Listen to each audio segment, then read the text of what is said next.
அஸ்ஸலாமு அலைக்கும். இன்றைக்கி ஒரு புதிய கதை ஒன்று பார்ப்போம். புதுசாக ஒரு கதை. ஒரு ஊரில் ஒரு ராஜா இருந்தானா.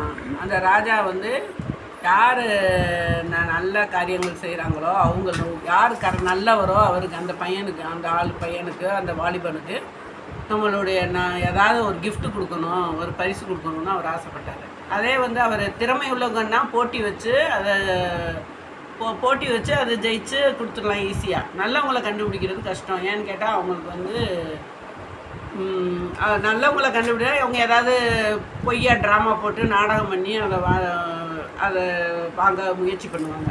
இதை வந்து சரி நம்ம இப்படி செய்யலான்னு சொல்லிட்டு ரோட்டில் ஒரு கல்லை போட்டுட்டு ஒரு சேவகர்கள்லாம் அந்த கவர்மெண்ட்டில் வேலை செய்கிறவங்கன்னா ஒழிஞ்சிக்கிட்டு இருந்தாங்க.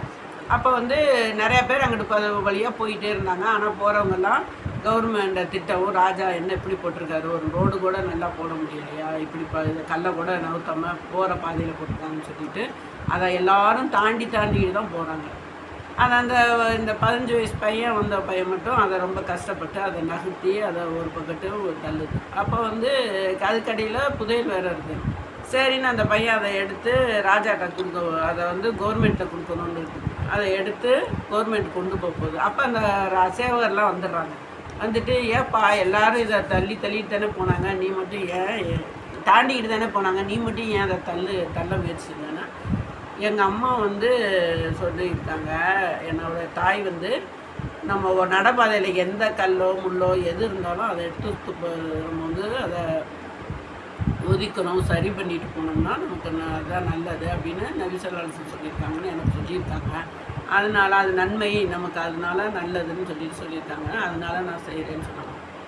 அப்போ அந்த பையனுக்கு வந்து அந்த புதையலும் இதுவும் அரசாங்கத்தை தான் சாரும், இது பூமிக்கு அடியில் இருக்கிறது, எனக்கு இதாகாது.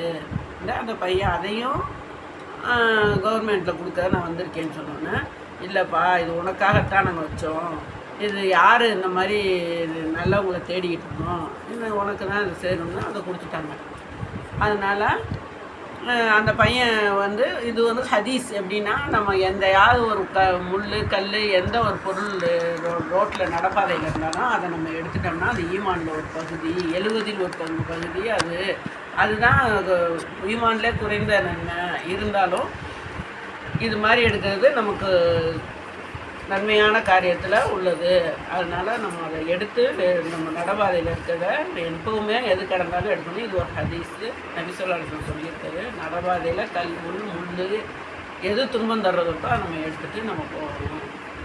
நபி ஸல்லல்லாஹு அலைஹி வஸல்லம் நமக்கு அப்படி சொல்லியிருக்காங்க. இது ஒரு ஹதீஸு, இதை ஃபாலோ